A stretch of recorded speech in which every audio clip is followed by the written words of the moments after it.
It's time for another Trope Count, where we count all the traditional small-town hot cocoa romance tropes in a Hallmark Christmas movie. The goal? Find the movie that racks up the most tropes. Will it be today's film? Let's find out. A great Hallmark Christmas film must fit the Hallmark feel-good formula. It's a genre of film with repetitive movie tropes that we all love.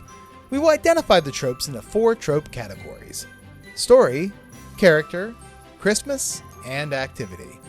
It's all very scientific, and it's fueled by hot cocoa. Today we take a look at the 2017 Hallmark film Christmas in Evergreen, starring Ashley Williams, Teddy Sears, and Holly Robinson Peete. If you haven't seen it, spoiler alert.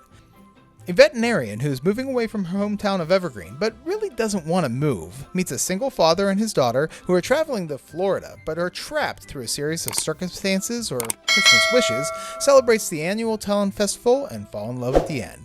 So grab some Christmas cookies and make a wish upon that snow globe. Let's count the tropes that make up Christmas in Evergreen. We begin by telling the story of Evergreen, a northern Vermont town where on a clear day you can see the North Pole. The town is special because of the tradition of shaking the infamous snow globe, making a wish, and Christmas magic will make it come true. We meet Allie Shaw, played by Ashley Williams, carrying a basket of puppies who are ready for their first Christmas. She hands them over to Hannah, played by Rukia Bernard. Allie owns a small veterinarian business, but is about to give up her practice and move to Washington, D.C. and take a new job at the big clinic. She's ready for the change, but before she heads out, she needs to find a home for Frank the fish. She takes the fish to her parents, who own the Kris Kringle Cafe. Her mother is concerned if Allie is ready for her relationship to move closer to her boyfriend Spencer, and doesn't understand why she can't spend one last Christmas in Evergreen. Allie is about to leave and then pauses. Maybe it's because she forgot to say goodbye to her dad, or even Frank the fish, but nope. She shakes the snow globe and she makes a wish. As she's leaving, she bumps into Nick, a familiar white-bearded man who I'm not even going to pretend we don't know who this is, and just say it's Santa in disguise. Nick tells her to check the weather report before leaving for the airport because Mother Nature can be unpredictable. With the red truck parked in the driveway, we see that Allie has not finished packing. In fact, she even decorated for Christmas. She gets a call from her boyfriend Spencer, who proclaims it's Happy Moving to DC Day, but she corrects him that today is coming to DC to sign a lease on her new apartment day. Spence asks if they make a card for that, and the film misses out on a great opportunity to say Hallmark makes a card for everything. Come on, Hallmark, promote your cards better. He's got plans for them to include flying on a helicopter to a swanky party in the Hamptons. I love swanky parties. And she reminds him that even though she is packing up her life, shutting down her business, and missing out on Christmas in Evergreen, she wants to take their relationship slowly. Packed up, Allie tries to start the truck, but it won't start, and she attempts to figure out why when she's approached by Michelle, played by Holly Robinson Peete. Michelle's carrying a big giant box of snowflakes. The snowflakes are apparently for the Christmas festival, which Michelle calls herself crazy for taking over the planning of the traditional event. Michelle asks if she's taking the red truck to DC, and Allie responds of course it was her grandfather's truck. Since it was his truck, I think we can easily count our first mention of a dead family member trope. They eventually get the truck started, and Michelle bums a ride to the town hall that looks more like a home than a town hall. Inside, they are approached by Mayor Ezra, who addresses Allie as a former resident. Former resident? I haven't even left yet. Another resident, Barbara, shows up, and they discuss the new cozy inn she's about to open soon. I want to point out that it's a few days before Christmas, and that the inn most likely won't be ready until January, when nobody will come to Evergreen. Not good planning, Barbara. Ezra throws some shade at Allie, saying it's nice when people come and open a business in Evergreen instead of a business owner moving away. Allie threatens to tell everybody about the incident in 2nd grade. Okay, meanie. Don't make me tell them about the incident in 2nd grade. Best of luck in your new job. And Ezra, realizing he doesn't want that known, wishes Allie luck. So let's discuss the incident in 2nd grade and what that could be. Poop your pants. Okay, we all know that poop your pants is the clear winner. That's what Ezra did. Traveling with his daughter, Zoe, Ryan, played by Teddy Sears, is a single father who is officially on vacation heading to Florida for their big Christmas Day cruise. Zoe would rather be around the cold and snow, so Ryan promises as soon as they get to the Florida, they will crank the AC and they'll fill the pool with ice. Oh, Dad. They play the alphabet game of Christmas words, and Zoe disagrees that fireplace is a Christmas word and suggests gingerbread for the letter G. Ryan is impressed, and they decide to stop and get some food at Evergreen. Arriving in town, they are amazed because this is what Christmas should look like, including the Christmas gazebo in the distance. They pull up behind Allie's red truck, which she can't seem to start again. He offers her help, but Allie says it will start eventually. Ryan crosses his fingers and wishes her luck, and suddenly, the truck starts. Ryan takes credit for getting the truck to start, and Allie asks how she can thank him. He asks for a simple recommendation on where to eat, and she points them to her parents' cafe.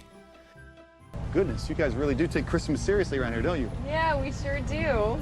On the way out of town, Allie checks in on Farmer Henry's cow. He believes that she is in labor, but after a quick checkup, she breaks the news that the cow's not in labor yet. On her way out, she notices Henry has a new barn that is empty. Her truck starts up, and she heads to the airport. Back at the cafe, Ryan and Zoe are paying for their meal when Zoe notices the snow globe by the register. She asks if the globe really grants wishes, and Carol tells her only her heart knows what she really wants. She asks where it came from, and Carol tells her that nobody knows. One day after they opened up the restaurant, it showed up on their doorstep. It's a tradition for people to come from all over, shake it, and make a wish. Santa is listening in on the conversation as Carol hands the globe to Zoe. Ryan, doing the dad thing, says, "Be careful." And Zoe shakes it, and the Christmas magic music plays as she wishes to have a Christmas in Evergreen and not Florida. I wish we could have Christmas here, in Evergreen. Ryan declines to try it as they get into the car and go to the airport. At the airport, Ryan and Zoe run into Allie, who's heading to DC. They introduce themselves, and Zoe tells her she made a wish. It's what her heart wanted, but she's afraid it just won't come true. Allie tells her to wish for it again and give it a turbo boost. She closes her eyes, crosses her fingers, and wishes again. We hear the Christmas magic sound, and suddenly an announcement is made that all flights are canceled. Zoe smiles as her wish came true. Allie calls Spencer and tells him that the flight was canceled. Spencer, an insecure boyfriend, is starting to doubt she's actually coming. Ryan and Zoe sit down to eat again, and Allie joins them and tells them she's heading back to Evergreen. Zoe asks her to tell them all about the town. So Allie goes on to tell them that the town is famous for the big Christmas festival with food, games, and a choir. It's the town's biggest tradition that Allie won't be celebrating this year, and Zoe is shocked. Allie makes a snowflake out of a napkin. Zoe is impressed and shares a memory of her mom making all of their Christmas decorations. Allie shows her how to make one to keep the magic of Evergreen with her as a magical snowflake. Ryan looks at Allie and is beginning to like her. Allie offers Ryan and Zoe to stay in Evergreen at Barwick's Country Inn as they head back to Evergreen. On the way home, she gets another call from Henry that suddenly the cow is definitely in labor. They stop at the farm and Allie confirms that Henry is right, the cow is in labor, and she asks Henry to get hot water, Zoe to make a nest, and Ryan just hand her bag. Back in Evergreen, Ezra and Michelle are arguing when Hannah approaches to find out why they are upset. Turns out that a water pipe broke in the town hall and everything is frozen. There is no money to fix it since the festival was going to finance the town's hall preservation fund. Hannah jokes it's ironic and gets nasty stares from Ezra and Michelle. The calf is born and Henry asks Zoe to name the calf. Allie begins to regret leaving Evergreen as she's going to miss this and the animals are going to miss her too. Zoe decides on the name and everybody's all ears, including the cow. She gives her a Christmas-themed name of Snowflake. Allie gets a call from Ezra and Michelle about the broken water pipe, and I think we found the new location for the festival, Henry's empty new barn. Isn't that a coincidence? Ryan and Zoe check into Barbara's inn, and Zoe says it's like a storybook. Barbara mentions she hasn't had time to get a tree, and neither did Allie. Barbara and Zoe continue the tour, while Ryan thanks Allie for helping them out.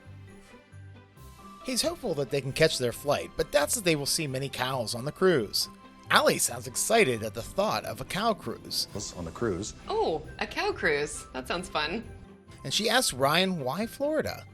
Sarah, his wife, died last year, right before Christmas, leaving him a widower. Every candy cane and Christmas tree was a reminder, and he wanted to get away from it for Zoe.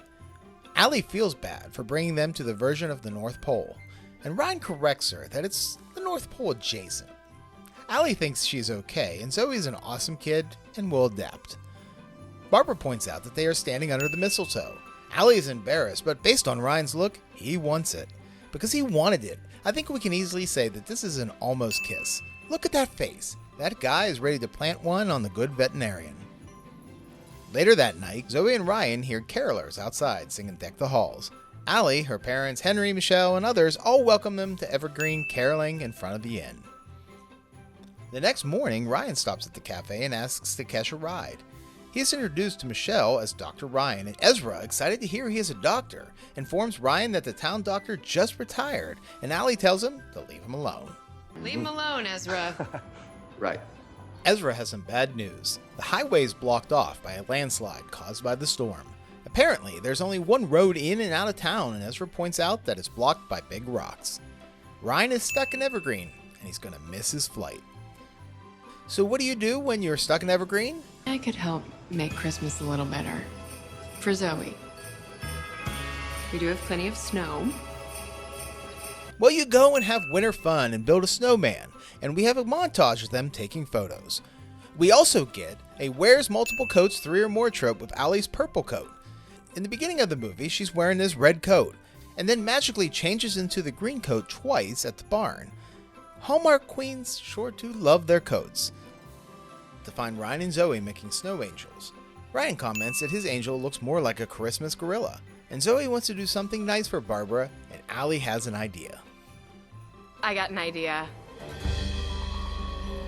They go out and pick out a Christmas tree for Barbara. Zoe and Barbara go and get the decorations, while Ryan admits to Allie that there's something about this place that makes it tough to resist the Christmas spirit. She tells him that Evergreen will do that to you, and tells him that she decided not to go to DC this Christmas. And Ryan looks happy about that. She talks to Ryan about her long-distance relationship with Spencer, and Ryan can relate. He and his deceased wife had a long-distance relationship when they first started. He was in Boston while she was in a small town. He had the opportunity to move to where she was and became a small-town doctor. But now he regrets not taking that job, since his work doesn't allow him to spend time with Zoe. Everybody helps decorate the tree, and Zoe proclaims it to be the best tree ever. Zoe asks if there is a festival in DC where Allie is moving, and Allie says in a sad tone, not like the festival in Evergreen. And Zoe asks, well, why do you want to move there then? Allie says, The further you get from where you started, the closer you get to where you belong. Zoe then asks the question, What if you belong here? that simple question has Allie pondering life as she questions everything she thought. Zoe is very wise.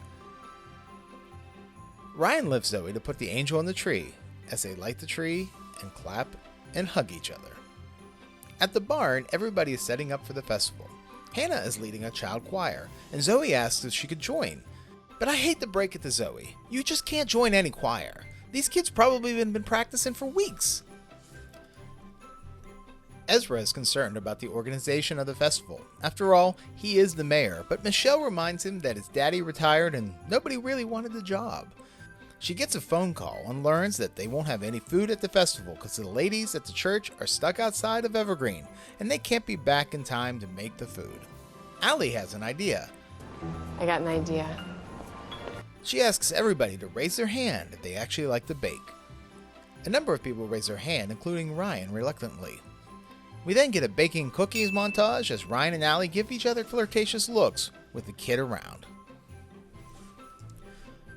Ryan realizes that they are almost out of flour and butter, and Allie gives her the keys and tells her to go to her parents' restaurant to get some. He picks up the ingredients from Carol and is approached by Santa. He appreciates Ryan helping with the festival, and Ryan replies that everybody has been so nice, especially Allie, and he wishes he could do something for her. Santa tells him she doesn't have a tree, and without questioning why this old man knows why Allie may or may not have a tree, heads to a tree lot, picks out the perfect tree, and buys it for Allie. While they make stockings, Zoe and Allie talk about her mom, and Zoe confides that her dad worries too much since her mom died, but that she's okay. and she shares a memory of playing the Christmas word game that we saw her and Ryan playing in the car. Suddenly, Allie's boyfriend Spencer shows up at her front door. Turns out he took a helicopter to get into town. He missed her and he didn't want to spend Christmas without her, but Allie doesn't seem too thrilled. Spencer then asks the question what we were all asking. You just brought a strange guy and this kid back here and asks, is Ryan the reason why she stayed in Evergreen? He is. Ryan arrives with the tree and is shocked to see Spencer. Spencer asks who he bought the tree for, and Ryan quickly deflects and says, well, the tree's for Barbara for her lobby, because you could never have too many Christmas trees. That's true. Ryan and Zoe head back to the inn, and Zoe points out the obvious, that he should have given the tree to Allie. She likes her, and so does Ryan. The next morning, Spencer is in the kitchen at Barbara's inn, because he can't spend the night with Allie. That would be against Hallmark rules. He has an uncomfortable discussion with Ryan, and he hopes that him and Allie can leave Evergreen today and get settled into her new job, and it will be smooth sailing, but he is afraid that they are stuck in this small town. Allie comes into the room to give an uncomfortable kiss to Spencer, and then Zoe walks in and reads the room and asks, why is everyone just standing around? They head to the cafe and get an update on the roads. Ezra breaks the news that the roads are still not open, but they will be open in time for the festival. Everybody applauds, and Michelle rubs the snow globe and says thank you. This means she made a Christmas wish. Carol tells her daughter that Spencer flying to her is a big deal, but Allie points out that it was just a small helicopter. Zoe, afraid her wish won't come true, goes over to the snow globe and says, I'm counting on you. Since they are still stuck for another day, Allie asks what they should do. Nick comes out and says it's a beautiful day for ice skating, so Zoe gives a fist bump and says, yes! On the ice, they hold hands as they skate with Allie and Ryan sitting on a bench taking a break. Zoe skates by herself, and they are amazed at how one kid can have that much energy in a little body. Ryan, the doctor, says it's medically impossible. The conversation gets awkward when Ryan brings up Spencer. Allie admits that she doesn't think Spencer and her see things the same way. Ryan then asks her what she wants for Christmas. Allie jokingly wants a pony, but really wants to always feel the way she does when she's in Evergreen. The feeling of home. She asks Ryan what he wants, and he points to Zoe. That's all he needs. The next morning at the cafe, Carol serves Allie and Ryan a giant plate of Christmas cookies. Ezra calls to announce that the roads will be cleared that evening, and everybody cheers except for Zoe, who runs over and tells the globe she thought they had a deal. Santa walks up and encourages Zoe to have faith that her wish will come true. He tells her that the wishes are like Christmas cookies. It sometimes takes a while for them to be fully baked. Actually, it really takes only about 10 minutes. Ryan comes over and tells Zoe to go sit at the table, that her cocoa is getting cold. Nick asks Ryan if he made a Christmas wish. Ryan says no, but Nick encourages him to take a moment and experience the Christmas magic. Looking over at Allie and Zoe eating cookies and drinking cocoa, Ryan picks up the snow globe and makes a wish. Ryan and Zoe are about to leave for the airport, but you can tell that Ryan and Allie don't want to go. Allie's about to tell him how she feels and changes it to just wish him a Merry Christmas. Ryan is about to tell her how he feels and gets interrupted by Zoe, who wants Allie to send her photos from the festival. Because they can't tell each other how they feel, we get the third act misunderstanding. That night, Allie is walking in town and is approached by Santa. He tells her he's excited for Christmas because it's a time for when wishes come true. She tells Nick that she wished to be with all the people she loved. Santa uses the wise words of her grandfather. The further away you are from where you started, the closer you get to where you belong. Sometimes you end up right back where you started because that's the place you're supposed to be. But Allie never left. She begins to cry and Nick gives her a hug. She goes home and tells Spencer she wants to stay in Evergreen. Allie is not ready to take this new job, and she wants to stay around her family, friends, and Christmas. She kisses him on the cheek, and they break up as he becomes her ex-boyfriend. Spencer leaves, and Allie discovers a tree decorated in her living room. I want to point out that Allie kept a fire in the fireplace going, even though she wasn't home. That's dangerous, Allie. She's confused, but then finds a card, and when we see the back of the card, we get a gratuitous product placement of a Hallmark card. Turns out, I guess Hallmark does know how to promote their products. Apparently, Ryan and Zoe broke into her house, set up a tree, and decorated it. Allie heads to the festival, congratulating Michelle on its success. Michelle says it's all because the snow globe wish she made. Turns out that Hannah also made a wish for the love of her life. Suddenly, Hannah runs into a man named Troy wearing the same sweater. They decide to go get hot chocolate or apple cider. But Allie believes this is Hannah's wish coming true, but it isn't. We didn't know this at the time, but Troy will not be returning. In the third Christmas and Evergreen movie, she's in a relationship with Elliot, so that proves that the snow globe doesn't always work. Ryan and Zoe are sitting at the airport, waiting as a small mechanical error has delayed them from leaving Evergreen. They run into Spencer and he tells them that Allie is staying in Evergreen permanently. They shake hands and he realizes that they broke up and that Allie is now single. Zoe tells him that this has been a great Christmas and he asks what she wished for, and she tells him to have a Christmas in Evergreen. Zoe asks Ryan if he made a wish, and he did. He wishes to have a Merry Christmas with her. Zoe wishes one more time, and their flight gets canceled, and they head back to Evergreen. Walking out of the festival, Allie is approached by Santa. He asks her if her wish came true. She tells him that it did. She learned that she ended up where she was supposed to be. She offers Nick a ride into town, but he declines because he has his own ride. I wonder what that is. Zoe and Ryan show up at the festival. Hannah offers Zoe to be in the choir, and even though she never practiced with them, they let her sing. Ryan asks if Evergreen still needs a small-town doctor. He admits that this was a magical Christmas, and he knows that this is where he is supposed to be.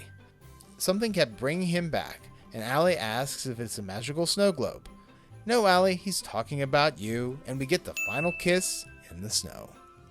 They hear Santa, and they look up and see Santa in his sleigh, and they laugh. They go back to the festival, and the kids are singing. They all notice Allie and Ryan are holding hands, and Michelle says to Ezra, "Looks like you got your doctor." On Christmas morning, they have a Christmas feast of turkey stuffed for grapes and pine cones. And as they give a toast to family, friends, and Evergreen, we focus on the snow globe, and the book closes on the story. So, how many tropes are in Evergreen? Let's count them.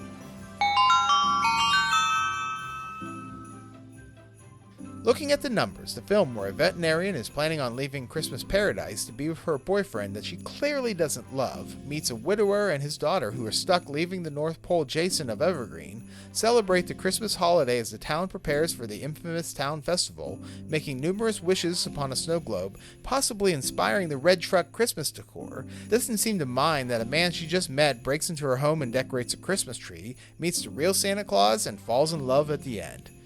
If we add up the different categories, Christmas in Evergreen has a total of 57 tropes. Before this movie came out, I don't recall the red truck used as Christmas decor. These days, the red truck is on everything. Did this movie inspire it?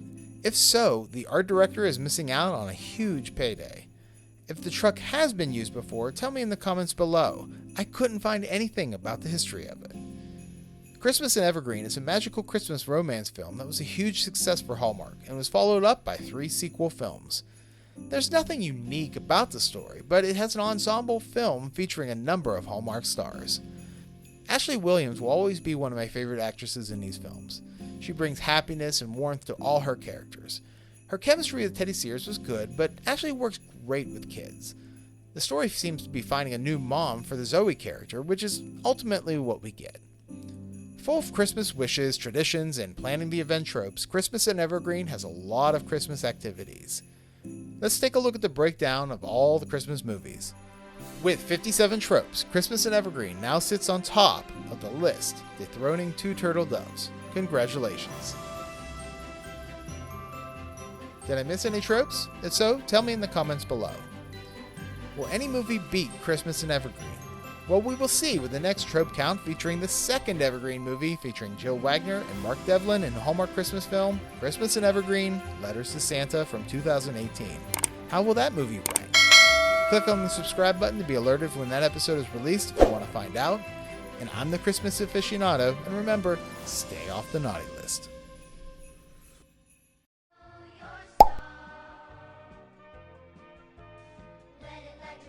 Like having a whole bunch of puppies is different. And all I'm gonna have to remember you by is a goldfish.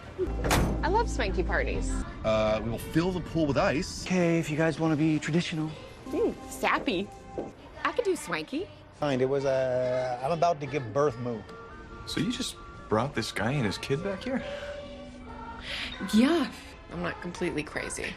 Mine looks more like a snow gorilla. A Christmas gorilla thing. Haven't moved in yet, and it's still just a barn. Who knew reindeer liked candy canes? Honey, I just want to make sure that you're sure. I'm sure. You're sure. I'm sure. You're sure. I'm sure. Why Florida? But not as fun as Florida. We can have fun in Florida. Florida will be great. Florida's gonna look like this too, only more palm trees. My neighbor has my jackhammer.